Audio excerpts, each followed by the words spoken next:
Il existe en France 5 filières pour gérer les déchets radioactifs. Alors, leurs modes de stockage sont déterminés en fonction des catégories de ces déchets. Et celles-ci sont en fonction du niveau de radioactivité des éléments et de leur durée de vie.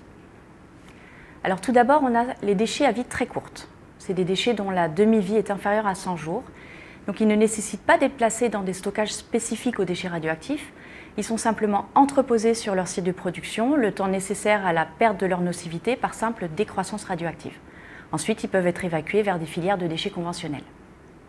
On a ensuite les déchets de très faible activité. Donc là, quelle que soit leur durée de vie, ces déchets sont envoyés au CIRES, qui est le Centre industriel de regroupement, d'entreposage et de stockage. C'est un centre qui est exploité depuis 2003 par l'ANDRA, l'Agence nationale pour la gestion des déchets radioactifs. Alors au CIRES, les déchets sont placés dans des alvéoles qui ont été creusés dans une couche d'argile à la surface du sol. Et à l'intérieur de ces alvéoles, les déchets sont entourés par une membrane étanche.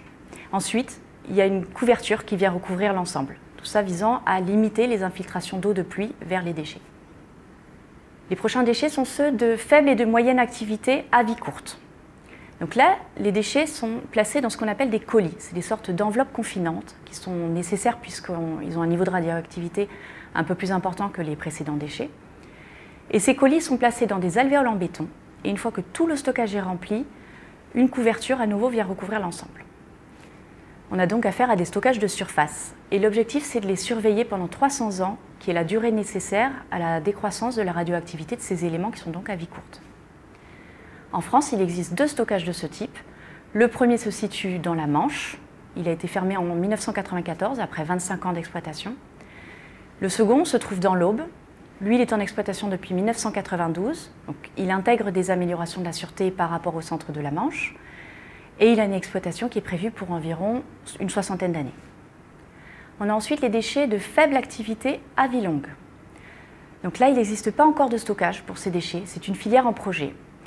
Et l'idée, c'est d'aller placer ces déchets qui ont une durée de vie de plusieurs dizaines de milliers d'années dans une couche géologique, à quelques dizaines de mètres de profondeur. Une couche argileuse qui a des propriétés d'étanchéité, ce qui va permettre de limiter les transferts de substances polluantes hors du stockage pendant des durées très longues. On a après les déchets de moyenne activité à vie longue et de haute activité. Donc il est prévu de stocker ces 2 typologies de déchets dans un stockage commun. C'est le projet CIGEO, pour Centre industriel de stockage géologique.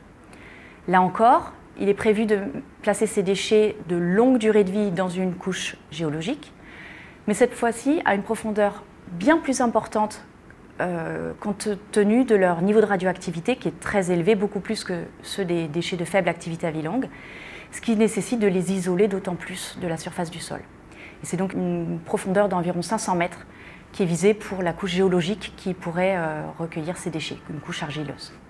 Alors il existe un dernier type de déchets radioactifs qui n'est pas géré via les filières dont on vient de parler et qui sont liés à l'exploitation passée des minerais d'uranium en France. Alors plus précisément, ce sont les résidus issus du traitement de ces minerais qui sont considérés comme des déchets radioactifs.